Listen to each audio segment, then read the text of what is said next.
दुनिया में चाहे कितना भी आगे बढ़ जाए, अंदर से हमेशा खाली रहेगा। अब वक्त आ गया है उस खालीपन को भरने का, नए तरीके से जीने का और उस जीवन को पकड़ने का जो तुम्हारा था, तुम्हारा है और तुम्हारा ही रहेगा। बस अब उसे महसूस करना सीखो। और इस पूरी यात्रा की शुरुआत यहीं से होती है। क्या तुम सोचते ही जा रहे हो लेकिन जी नहीं रहे? अगर हां, तो ये वीडियो तुम्हारे लिए है। कभी सोचा है कि हम इतना ज्यादा क्यों सोचते हैं? क्यों एक छोटी सी बात पर दिन भर विचारों का तूफान चलता रहता है? क्यों कोई इंसान अगर हमें एक शब्द भी उल्टा बोल दे तो वो पूरी रात दिमाग में घूमता रहता है? क्यों हम भविष्य की कल्पनाओं में इतने उलझ जाते हैं कि वर्तमान की जिंदगी बीत जाती है और हमें पता भी नहीं चलता? ये इसलिए नहीं कि हम बेवकूफ हैं या हमारे पास काम नहीं है, बल्कि इसलिए क्योंकि हमारे भीतर कहीं ना कहीं भय है, डर है, असुरक्षा है, डर असफल होने का, डर कुछ छूट जाने का, डर लोगों के सामने गलत साबित होने का, डर कि अगर हमने कुछ भी गलत कर दिया तो हमारा भविष्य खत्म हो जाएगा। और यही डर धीरे धीरे सोच बन जाता है, फिर सोच आदत बन जाती है और वो आदत धीरे धीरे हमें एक ऐसी कैद में डाल देती है जिसमें ना हम खुलकर सांस ले पाते हैं और ना ही दिल से जिंदगी को जी पाते हैं। बुद्ध कहते थे, जिस पल तुम वर्तमान से कट जाते हो उसी पल तुम विचारों में गिरने लगते हो, और जितना गिरते जाओगे उतना ही तुम्हारा मन तुम्हें अपनी कहानी सुनाएगा। एक ऐसी कहानी जो न सच्ची है न जरूरी, लेकिन वो तुम्हें सच लगती है। हम ज्यादा सोचते हैं क्योंकि हमें लगता है कि सोचने से हम सुरक्षित रहेंगे, लेकिन क्या सच में ऐसा होता है? कभी सोचा है आपने कोई इंटरव्यू दिया और उसके बाद 2 दिन तक आप सोचते रहे, पता नहीं मेरा इंटरव्यू अच्छा गया या नहीं, शायद वो सवाल मैंने गलत जवाब दिया, उसने मेरी तरफ देखकर कुछ सोचा तो नहीं होगा। फिर रिजल्ट आता है और आपसे कहा जाता है आपका सिलेक्शन हो गया। अब क्या हुआ? आप 2 दिन की सोच को भूल जाते हैं, लेकिन वो 2 दिन आपने जे नहीं, सिर्फ सोचे। और यही है असली नुकसान। जब आप सोचते रहते हैं तो आप जीते नहीं, आप सिर्फ अपने दिमाग में रहते हैं।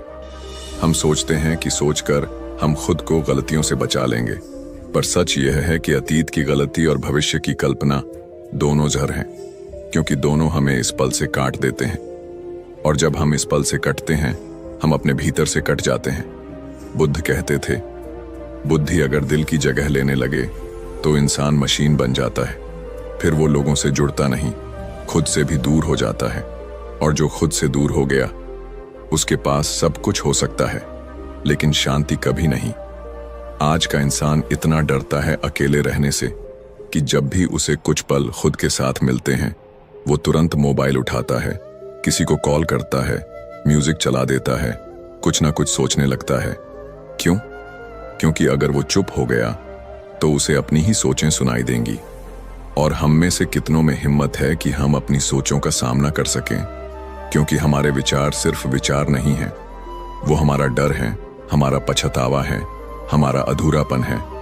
और इन्हीं सबको छिपाने के लिए हम सोचते रहते हैं, सोचते रहते हैं, सोचते रहते हैं। एक बार एक शिष्य ने बुद्ध से पूछा, भगवान, मैं हर समय कुछ ना कुछ सोचता रहता हूं, मन चुप ही नहीं होता, क्या मैं गलत हूं? बुद्ध मुस्कुराए और बोले, नहीं, गलत तुम नहीं हो। गलत वो विश्वास है जो तुमने सोच के बारे में पाल लिया है। तुमने सोच को साधन नहीं, अपना स्वामी बना लिया है। अब वही सोच तुम्हें खींच रही है। जैसे कोई नदी तुम्हें बहा कर ले जाए और तुम हाथ पैर मारते रहो। जब तक तुम तट पर खड़े होकर सिर्फ बहाव को देखना नहीं सीखोगे, तब तक सोच तुम्हें बहाती ही रहेगी। हम सोचते हैं क्योंकि हमने रुकना नहीं सीखा। हमने खुद से ये नहीं पूछा कि क्या मैं सोच रहा हूं या मैं सोच में खो गया हूं। ये सवाल बहुत सरल है, लेकिन जीवन बदल सकता है। आज अगर आप सच में बदलना चाहते हैं, अगर आप सोच की इस लहर से बाहर निकलना चाहते हैं, तो आपको ये समझना होगा कि सोच को काटना नहीं है, देखना है, उसे मिटाना नहीं है, समझना है। हर बार जब आप सोचते हैं तो खुद से एक बार पूछिए, क्या ये सोच अभी की जरूरत है? क्या इससे मेरा अभी कुछ बदलने वाला है, या मैं बस पुराने जख्मों को कुरेद रहा हूं? या आने वाले कल से डर रहा हूं? जो इंसान अपने अंदर ये सवाल उठाना सीख गया, वो धीरे धीरे ज्यादा सोचना छोड़ देता है, क्योंकि उसे एहसास हो जाता है कि सोच वो पुल है जो या तो तुम्हें भीतर के शून्य तक ले जा सकता है या फिर तुम्हें उसी पुल पर रोक कर खड़ा कर सकता है जहां से ना गिर सकते हो ना आगे बढ़ सकते हो। इसीलिए आज से तय करो कि अब मैं बस सोचूंगा नहीं, मैं सोच के पार जाऊंगा। मैं सोच को देखूंगा, समझूंगा और फिर उसे जाने दूंगा, ताकि मैं इस पल में वापस लौट सकूं। क्योंकि जिंदगी यहीं है, न अतीत में न भविष्य में, बस यहीं, इस क्षण में। और इसी बिंदु से हम अगले कदम की ओर बढ़ेंगे, जहां हम समझेंगे कि इस सोच को रोकने की शुरुआत कहां से हो सकती है और कौन से अभ्यास हमें धीरे धीरे इस मानसिक जाल से आजाद कर सकते हैं। अब तक आपने ये समझा हम ज्यादा सोचते क्यों हैं। अब चलिए आगे बढ़ते हैं उस दिशा में जहां हम इस सोच को शांत करना सीख सकें, जीवन को फिर से सरलता से, स्थिरता से जी सकें। क्योंकि अब सोचना नहीं है, अब जीना है। मन एक अजीब चीज है, ये तुम्हें कभी भी चुप नहीं बैठने देगा जब तक तुम इसके खेल को समझ नहीं लेते। कई बार तुम्हारे सामने कोई समस्या आती है, छोटी या बड़ी, लेकिन तुम उसे हल नहीं करते, बल्कि उसे पकड़ कर बैठ जाते हो। हर दिन उसे दोहराते हो, हर रात उसे जीते हो, हर बार उसी सोच में लौट जाते हो, मानो वो समस्या तुम्हारी पहचान बन गई हो। कभी महसूस किया है, एक छोटी सी बात, किसी का कुछ कह देना, किसी का नजरअंदाज कर देना या कोई पुरानी गलती, बस दिमाग उसी में उलझा रहता है। मन बार बार कहता है, ये ठीक नहीं हुआ, इसका जवाब देना चाहिए था, मुझे खुद से ये नहीं होने देना चाहिए था। और हम उस बात को छोड़ते नहीं, उसे अपने भीतर दुबका कर रख लेते हैं जैसे वो कोई खजाना हो, जबकि वो एक जहर है। यही है मन की सबसे बड़ी चाल। समस्या को हल नहीं करता, बस उसे पकड़कर बैठ जाता है। क्यों? क्योंकि मन को आदत है खुद को जरूरी महसूस कराने की। जब तक कोई उलझन होगी तब तक मन को काम मिलेगा, और जब समस्या खत्म हो जाएगी मन खाली हो जाएगा। और मन को खालीपन से डर लगता है, क्योंकि उस खालीपन में आत्मा की आवाज सुनाई देती है। बुद्ध ने एक बार कहा था, जब मन बहुत जोर से बोलता है तो आत्मा की आवाज सुनाई नहीं देती। मन शोर करता है, आत्मा मौन में बात करती है। आज के जमाने में हम हर चीज सोचते हैं, पर बहुत कम चीजों को समझते हैं। हम सोचते हैं, मेरे साथ ऐसा क्यों हुआ, पर हम समझते नहीं कि अब क्या किया जा सकता है। हम अपने दुख को पकड़े रहते हैं, अपनी समस्याओं को गिनते रहते हैं, उनमें डूबे रहते हैं, क्योंकि मन को उसमें महत्व महसूस होता है। वो कहता है, देखो मेरी जिंदगी कितनी मुश्किल है, मैं कितना पीड़ित हूं, कितना सह चुका हूं। और यहीं से एक नया भ्रम पैदा होता है। मन तुम्हें पीड़ित बनाना चाहता है, आत्मा तुम्हें मुक्त देखना चाहती है। मन कहता है, अब तक तुमसे गलती होती रही है। आत्मा कहती है, हर क्षण एक नया अवसर है। लेकिन हम किसे सुनते हैं? जिसकी आवाज ऊंची होती है, यानी मन को। पर बुद्ध कहते हैं, जिसे सच में देखना है उसे आंखों से नहीं, शांत मन से देखना होगा।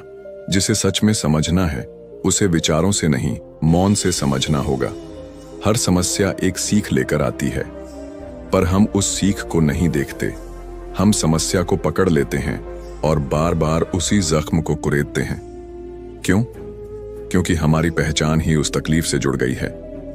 आपने भी लोगों को कहते सुना होगा, मुझे बचपन में ये हुआ था, इसलिए आज ऐसा हूं। उसने मेरे साथ धोखा किया, इसलिए मैं किसी पर भरोसा नहीं कर सकता। मैं कमजोर हूं क्योंकि मैं कभी कुछ नहीं कर पाया। यानी हम अपने जले हुए पन्नों को ही अपनी किताब का नाम बना देते हैं, जबकि जिंदगी तो हर पल एक नया पन्ना दे रही है। पर मन पीछे पलटकर उसी पुराने जले पन्ने को पढ़ता रहता है। अब जरा रुकिए और सोचिए, क्या आप सच में उस समस्या को हल करना चाहते हैं, या फिर आप बस उसे दोहराते हुए खुद को जिंदा महसूस करना चाहते हैं? क्योंकि जहां आत्मा कहती है चलो आगे बढ़ो, वहां मन कहता है नहीं, अभी दर्द बाकी है, थोड़ा और सोच लो, थोड़ा और जी लो इस तकलीफ को। और यही कारण है कि हम वर्षों तक एक ही चीज के लिए रोते हैं, नया कुछ शुरू नहीं कर पाते, नई सोच नहीं अपनाते। क्योंकि मन ने हमें एक कैद में डाल रखा है, जहां हम सिर्फ महसूस करते हैं पर मुक्त नहीं होते। इसलिए आज अगर आप सच में बदलना चाहते हैं तो सबसे पहले मन और आत्मा का फर्क समझिए। मन तुम्हें उलझाएगा, रोकेगा, दोहराएगा। आत्मा तुम्हें मौन में बुलाएगी, शांति देगी, सच्चाई दिखाएगी। अब आप पर है कि आप किसकी सुनना चाहते हैं, मन की चाल में फंसे रहना या आत्मा की राह पर चलना। अगर आपने तय कर लिया कि अब पुरानी समस्याओं को पकड़कर नहीं बैठना, अब खुद को बीते हुए दुखों से परिभाषित नहीं करना, अब मन को शांत कर आत्मा से जुड़ना है, तो यही है पहला कदम, यही है जागरण का क्षण, यही है उस झूठे शोर से बाहर आने की शुरुआत। और अब आगे बढ़ते हैं, जहां हम जानेंगे मन को शांत करने के अभ्यास क्या हैं, कैसे हम बुद्ध की विधि से मन पर शासन करना सीख सकते हैं।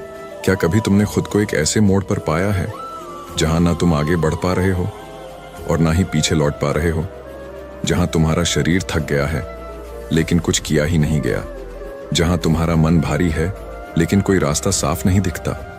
अगर हां, तो शायद तुम भी ओवरथिंकिंग की उस दलदल में हो जहां हर सोच अपने साथ शक, पछतावा और लकवा लेकर आती है।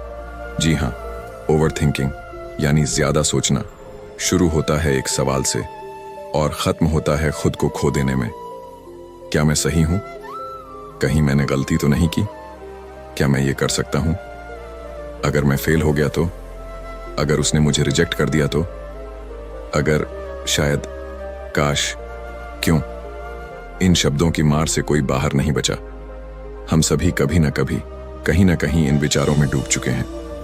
लेकिन क्या तुम्हें पता है कि ये केवल दिमाग में उठती लहरें नहीं हैं, ये धीरे धीरे शरीर को भी बीमार बना देती हैं। मेडिकल साइंस कहती है कि ओवरथिंकिंग से शरीर में कॉर्टिसोल, स्ट्रेस हार्मोन बढ़ता है, जो नींद खराब करता है, पेट खराब करता है, दिल की धड़कन तेज करता है और हमारी डिसीजन मेकिंग एबिलिटी खत्म कर देता है। मतलब सोचते सोचते हम न सिर्फ मानसिक रूप से थक जाते हैं, बल्कि शरीर भी धीरे धीरे दुखों का घर बन जाता है। बुद्ध कहते थे, मन को देखो, उसमें खो मत जाओ। क्यों? क्योंकि जैसे ही तुम विचारों को पकड़ते हो, वो तुम्हें खींचकर या तो शक में ले जाते हैं, या गिल्ट में, या फिर पैरालिसिस यानी लकवाग्रस्त मन की स्थिति में, जहां तुम कुछ करने लायक ही नहीं बचते। सोचो, मान लो तुमने अपने किसी करीबी से कुछ ऐसा कह दिया जो उसे बुरा लग गया। उसने कुछ नहीं कहा, बस चुप हो गया। अब तुम शुरू हो गए, मैंने ऐसा क्यों कहा? शायद उसे बहुत बुरा लगा, वो अब मुझसे दूर हो जाएगा, अब हमारी दोस्ती खत्म हो जाएगी, वो मेरे बारे में गलत सोच रहा होगा, काश मैं कुछ और बोलता। अब हकीकत क्या है? तुमने बात की, उसने सुनी और वो अपने काम में लग गया, लेकिन तुम वहीं रुके हुए हो, सोच में, शक में, पछतावे में। और यही ओवरथिंकिंग है। तुम घटना से ज्यादा उसकी कल्पना में जी रहे हो। तुम्हारा मन उस क्षण को 100 बार दोहराता है, हर बार नए डर, नई चिंता के साथ। और धीरे धीरे तुम ऐसा महसूस करने लगते हो कि अब रिश्ते नहीं बचेंगे, अब सब खत्म हो गया है, जबकि बाहर की दुनिया में कुछ खास बदला ही नहीं। यानी ओवरथिंकिंग तुम्हारे अंदर की एक फिल्म है जिसे तुम खुद ही लिखते हो, खुद ही देखते हो और खुद ही उस दुख में जीते हो।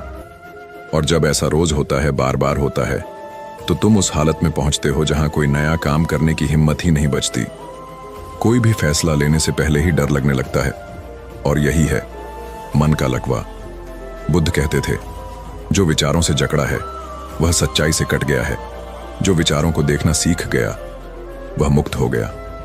अब फर्क समझिए, सोचना और देखना ये 2 अलग अवस्थाएं हैं। जब तुम सोचते हो तुम विचार के साथ बहते हो, जब तुम देखते हो तुम विचार को बाहर से देख रहे होते हो, जैसे कोई दर्शक। यही है बुद्ध की मूल शिक्षा, observe the mind, don't absorb into it. मन को देखो, उसमें खो मत जाओ। हर बार जब तुम सोच में बहने लगो तो खुद से बस एक सवाल पूछो, क्या ये सोच मेरी मदद कर रही है या मुझे तोड़ रही है? और अगर तुम्हें जवाब नहीं में मिले तो बस गहरी सांस लो, रुक जाओ और उस विचार को जाने दो। बुद्ध कहते हैं, विचारों को पकड़ो मत, उन्हें ऐसे बहने दो जैसे बादल आकाश में बहते हैं। सोच तब ताकत बनती है जब तुम उसके मालिक हो। सोच तब जहर बनती है जब तुम उसके गुलाम हो। अब फैसला तुम्हारा है, क्या तुम उस गुलामी से बाहर आना चाहते हो?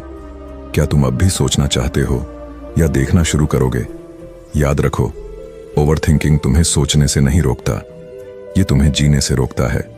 और अब वक्त आ गया है कि तुम अपनी सोच को एक नई दिशा दो, उसे हल्का बनाओ, साफ बनाओ और फिर उस जगह पहुंचो जहां शांति है, मौन है और तुम खुद हो। क्या तुमने कभी सोचा है कि हम हर विचार से या तो लड़ते हैं या उससे चिपक जाते हैं? कोई डर आया, हम उसे काटना चाहते हैं। कोई गुस्सा आया, हम उसे दबाना चाहते हैं। कोई पुरानी बात याद आई, हम उसे भूलना चाहते हैं। पर जितना ज्यादा हम विचार को काटने की कोशिश करते हैं, वो उतना ही तेज होकर लौटता है और हमें थका देता है। बुद्ध ने कहा था, विचार से मत लड़ो, बस उसे देखो। जैसे कोई यात्री आता है और चला जाता है, वैसे ही हर विचार को आने दो और जाने दो। बस तुम दरवाजे पर खड़े रहो, गवाह बनकर। पर हम क्या करते हैं? हम विचार के पीछे भागते हैं। ये क्यों आया? कैसे गया? मैं इससे बाहर कैसे निकलूं? और सोचते सोचते खुद को भूल जाते हैं। लेकिन बुद्ध ने जो बताया वो सरल था, लेकिन इतना गहरा कि अगर तुमने उसे पकड़ लिया तो तुम्हारा मन अपने आप शांत हो जाएगा। उन्होंने कहा, श्वास को देखो, उसे बदलो मत, रोको मत, बस देखो। इसे कहते हैं आनापान सती, यानी सांस पर ध्यान। तुम कहोगे, सांस पर ध्यान इतना आसान? हाँ, आसान तो है, पर तुम्हारा मन इतना उछलता है कि वो इस सादगी को समझ ही नहीं पाता। अब जरा आंखें बंद करो और सिर्फ इतना करो, अपनी आती जाती सांस को देखो। ना तेज करो ना धीमा करो, बस जैसे आ रही है वैसे ही। कोई विचार आए, ठीक है, उसे देखो, फिर सांस पर लौट आओ। एक बच्चा अगर सामने से भाग रहा हो तो क्या तुम उसके पीछे दौड़ते हो? नहीं, तुम उसे जाते हुए देखते हो। बस हर विचार को भी ऐसे ही देखो। वो तुम्हारा नहीं है, वो सिर्फ एक मेहमान है। तुम मेजबान हो, तुम हो चेतना। बुद्ध कहते हैं, तुम विचार नहीं हो, तुम वो हो जो विचार को देख सकता है। ये एक वाक्य नहीं है, ये जीवन का सबसे बड़ा मोड़ है। क्योंकि जिस दिन तुमने अपने भीतर से कहा, मैं विचार नहीं हूं, मैं चेतना हूं, उसी दिन तुमने उस जाल को काट दिया जिसमें अब तक फंसे थे। हम सोचते हैं, मुझे डर लग रहा है, अब इसे बदल दो। डर एक विचार है और मैं उसे देख रहा हूं। हम कहते हैं, मुझे गुस्सा आ रहा है, अब कहो, गुस्सा मन में उठा है और मैं गवाह हूं।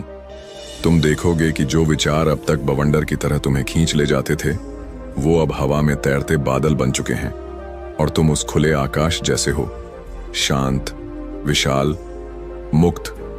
बुद्ध ने कहा, मन अपने आप शांत हो जाएगा जब तुम उसे चलाने की कोशिश बंद करोगे और सिर्फ उसे देखना शुरू कर दोगे। आज इंसान हर चीज कंट्रोल करना चाहता है, विचार, भावना, भविष्य, अतीत, सब कुछ। लेकिन जब तक तुम कंट्रोल करने में लगे रहोगे, तुम कभी शांत नहीं हो सकते। सच्ची शांति तब आती है जब तुम दर्शक बन जाते हो। जैसे तुम नदी के किनारे खड़े होकर पानी को बहते देखते हो, वैसे ही तुम मन के हर विचार को बहते हुए देखो, बिना चिपके, बिना डरे, बिना कुछ किए। धीरे धीरे तुम खुद ही पाओगे कि विचारों की तीव्रता कम हो गई है, मन हल्का हो गया है और भीतर एक गहरा मौन उतर आया है। वो मौन कोई साधारण मौन नहीं होता, वो है आत्मा की आवाज। तुम अब भी सांस ले रहे हो, पर अब तुम उसे देख भी रहे हो। तुम अब भी सोच रहे हो, पर अब तुम उनमें खो नहीं रहे।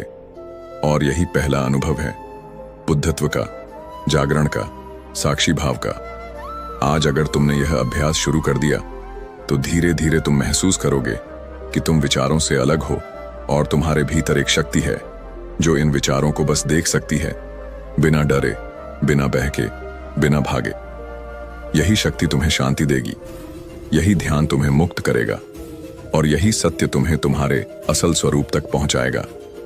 तो आज से हर दिन बस 5 मिनट बैठो, सांस को देखो, विचारों को बहने दो और खुद से कहो, मैं विचार नहीं हूं, मैं वो हूं जो देख रहा है। और अब हम आगे बढ़ते हैं उस अभ्यास की ओर जहां गवाह बनने के साथ साथ हम अपने मन को फिर से नवीन, हल्का, सजीव बनाना सीखेंगे। लेकिन उससे पहले इस मौन में खुद से एक सवाल पूछो, क्या मैं अब भी लड़ रहा हूं या अब मैंने देखना शुरू कर दिया है? सुबह सुबह एक बच्चा अपने स्कूल के बस्ते को टेबल पर रखता है और माँ से कहता है, माँ आज स्कूल नहीं जाना, मन नहीं है। माँ मुस्कुराती है और कहती है, क्यों बेटा? बच्चा बोला, मन बहुत भारी लग रहा है, पता नहीं क्यों, लेकिन अच्छा नहीं लग रहा।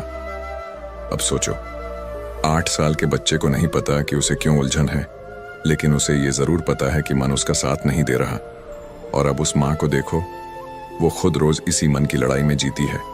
काम, जिम्मेदारियां, रिश्तों की उलझन, लेकिन उसके पास खुद के लिए 5 मिनट नहीं है। अब सवाल तुमसे है, क्या तुम हर सुबह उठते ही सोचों में डूब जाते हो, या कभी खुद से पूछा है, अब मैं कहाँ हूं? बुद्ध ने कहा था, जिंदगी तब शुरू होती है जब तुम अपने विचारों से बाहर निकलते हो और अपने अस्तित्व में प्रवेश करते हो। यानी हर सुबह खुद से एक सवाल पूछना, अब मैं कहाँ हूं? यही सच्चा ध्यान है। यह सवाल छोटा है, लेकिन इसमें पूरी जागरूकता छुपी है। अब मैं कहाँ हूं? मतलब, क्या मैं सच में जागा हूं, या बस नींद से उठा हूं और फिर मन की नींद में खो गया हूं? क्या मैं इस वक्त इस पल में हूं, या फिर बीती बातों की गलियों में, या आने वाले डर की सुरंगों में? हर सुबह सिर्फ 5 मिनट बैठो, कुछ मत सोचो, केवल सांस को देखो और खुद से कहो, आज मैं अपने मन को चलाऊंगा, वो मुझे नहीं चलाएगा। अगर तुमने दिन की शुरुआत इसी भाव से कर ली, तो दिन चाहे जितना भी कठिन हो, तुम उसकी लहरों में बहोगे नहीं। तुम किनारे पर खड़े रहकर उसे देख सकोगे। पर अगर तुमने सुबह से ही मन को अकेला छोड़ दिया, तो वो क्या करेगा?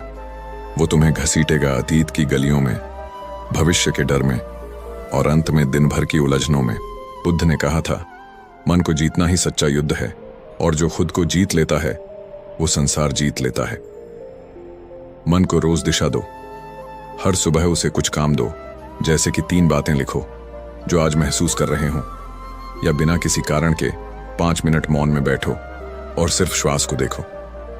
मन को देखने से पहले मन को लगाने की आदत डालो, क्योंकि जो मन खाली होता है वो सिर्फ एक शैतान नहीं होता, वो होता है दुखों का निर्माण करता। अब सोचो, एक कलाकार जब कुछ नहीं बना रहा होता तो भी उसका मन रंगों से खेलता है, कल्पनाओं में गहराई लाता है। लेकिन एक सामान्य व्यक्ति अगर वो अपने मन को कोई रचना न दे, तो वो टूटे हुए पलों की तस्वीरें बनाता है, डर के रंगों से, गिल्ट की रेखाओं से और भविष्य की परछाइयों से। इसलिए हर सुबह 5 मिनट खुद को वापस इस पल में लाओ। कहना सीखो, मैं अभी यहां हूं, न अतीत में न भविष्य में, मैं इस सांस में हूं और मैं इस पल में जिंदा हूं। यही ध्यान है, यही मुक्ति है, यही जीवन का आधार है, और यही वो पहला अभ्यास है जिससे तुम्हारा मन तुम्हारा हो जाएगा। आज अगर तुमने ये 5 मिनट खुद को दे दिए, तो बाकी दिन तुम्हें तोड़ नहीं पाएगा। अब सोचो, हर सुबह जब लोग जगते हैं, वो तैयार होते हैं दुनिया से लड़ने के लिए, पर जो सच में जाग गया, वो पहले अपने मन से लड़ना बंद करता है और उसे चलाना शुरू करता है। और अब अगर इस वीडियो की ये बात तुम्हारे दिल में उतर रही है, तो इसे वहीं मत छोड़ो, इसे अपनी आदत बना दो। हर सुबह 5 मिनट आंखें बंद करके खुद से एक ही सवाल पूछो, अब मैं कहाँ हूं? और देखो कैसे ये सवाल तुम्हारी पूरी जिंदगी बदलने लगता है।